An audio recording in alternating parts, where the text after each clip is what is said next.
Welcome to the comfort of medicine singing. For far too long, many people in search of counsel or consultation have often been or felt forced to choose between a secular counselor or psychologist, who often were unwittingly untrained or unknowledgeable about spiritual issues across cultures, or choose a pastor or priest who often were unwittingly and unintentionally untrained in issues of counseling. In addition, some seek out their family physician for counsel, and family physicians serve the medicine that we take rather than the medicine that we give. While sometimes this is necessary, it does not replace the medicine we can give and receive from one another. Sometimes we seek out herbalists, herbal compounds, essential oils. Sometimes we seek a tribal leader, chief, sometimes a shaman or elder. Far too often we end up with a map with confusing icons, and even with icons that are missing from the map, and lead us to never finding true north for our lives. There seem to be an untold number of different forms of counsel that we can seek, often leading us to be confused and uncertain about what it is we as consumers or seekers are finding. At times, even some of these forms of counsel are at odds with one another, or at times attack one another. It leads to cognitive dissonance, but what we generally end up saying is we're a darn bit confused about where to find counsel. Why is there so much disagreement among so many different kinds of healers and helpers? It leads us to be confused, especially when most of them seem to say that we are all interrelated, interconnected, interdependent. In part, this is due to exclusivism. One school of thought finds itself better than others, or a person or peoples find themselves better than others. Sometimes it's due to racism and ageism and sexism. Again, we're left with a map with missing icons, leaving us baffled and confused. What is at the heart of this matter is that we are speaking about cosmology. Cosmology is the story, theory, ideas, and beliefs we hold about the origin of the universe itself, about its evolution or creation,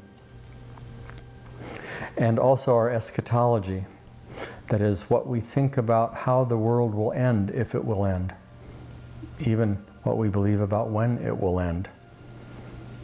We're talking about cosmology. You can find more about cosmology in the next section titled A Word About Cosmology. Some scientists, physicists, humble men or humble women, mystics, say that life is held in a word, in wave, in motion. Some say it was brought into existence by the word and sung or spoken. It manifests form and motion. Is all of this really about waves and form and motion and or science and physics? We find ourselves asking this. Out of all of it, we find ourselves wondering if all these things that present themselves as many things are in fact one thing. I say that what we are talking about is the first nation of creation. I say what we are speaking about is the first nation of creation. Wave, sound, motion, breath, word, song, all that brings us together, all that relates us one to another. Seemingly many things, is one thing. And if we should find that this is true, that many things seemingly are one thing, then we are all related. It would be, in vernacular, good vibrations between us. It is a warm thought from the heart, is it not? That these many things are one thing. It is the first nation of creation itself. Perhaps the implication is this: as we go about our lives, it is better to be drawn than it is to be driven. When we are driven, we develop compulsions, we develop obsessions, and we develop addictions. We are driven. We develop anxiety and depression, a sense of unease that drives us to work faster or harder, or to obtain more and more things that only we can use. We find ourselves in a world of anxiety because we are driven. When we are drawn in our lives, drawn by something greater than ourselves, it is like an invitation from a lover, an invitation from a dear friend. Interesting, enticing, exciting. We become inquisitive. We are being drawn. And what if, instead of being drawn by many things, really we are drawn by one thing? If we were drawn by one thing, then we would find that one color is not more valuable than another, that one skin tone is not more valuable than another, or one economic level is not more valuable than another, or one's heritage and ancestors one better than the other, that we in fact are all related in this medicine singing of the world universe.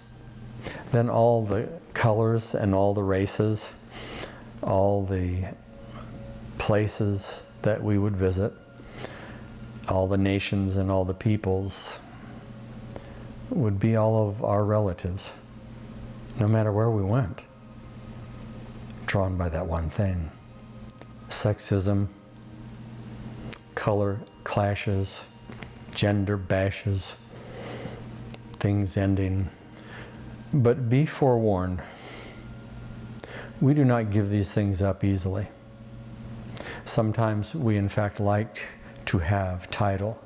Sometimes we do like to be in control of someone else's bridle. Sometimes we want to hold on what was never ours. Sometimes we refuse to share that which belongs to everyone. And then we create a world of pollution and degradation and desecration instead of sacredness. Perhaps the problem is the way that we go about framing the questions we're asking, seeking answers to multiple things that seem to be many when they are one. The questions we ask determine the path that we find. We need to find a way that unites us rather than divides us. We need to find that way that incites us to live life better, a little bit better, every day, better than the day before, and one that relates us one to another. It brings to us and gives to us and grants to us everything we could want, which is one another. And that's what we'll take with us when we leave and take off our robe of many colors into the next breath. Perhaps there is a way we can address human transformation, but also human trauma, human emotional and psychological wounds and scarring in a way that is not many complexities, but is one thing: medicine singing. And if we can find a way to articulate this in the phases of life development that we all experience through life in similar fashion, how healing that would be. If we can do that, if we can find and have that medicine singing that draws us towards our dreams, draws us into the richness of both solitude and community. It is our hope, it is my hope, that when you see medicine singing, that it will make your heart sing, that you will find something in it magical, even scientific, that draws you into new life. I am no different than you, and for that I am grateful. We are such a small vessel in such a magnificent and vast universe. It's good to have company along the way. It's good medicine, and we bring it to one another, to share it with one another, giving and receiving. We make good medicine, medicine singing. So medicine singing is about the nature of life and the 7 phases of life development as it applies to human transformation, but also how it applies to trauma, to human wounding, loneliness, and isolation. Medicine singing does not pretend to say there are not horrific things that happen in life, because they do. But it is our hope that this will be a map that one can use and all can use, so that fewer people will be lost on this ancient path, and more will find healing and transformation and medicine singing. Perhaps the first nation of creation and medicine singing is the golden thread that can run through all the healing arts when it comes to human transformation. Medicine singing has as its heart's desire, our heart's desire, to be of service to you. So I invite you to ask, how can we be of service to you? I invite you to enjoy and explore medicine singing and all the richness, the guidance and the blessings, and yes, the comfort that it can bring on your journey in this world. Perhaps we will find that medicine singing is the true nature of life, and that it brings us comfort. And as we find this comfort,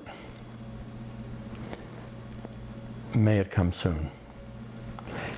May it come now. May it come in medicine singing.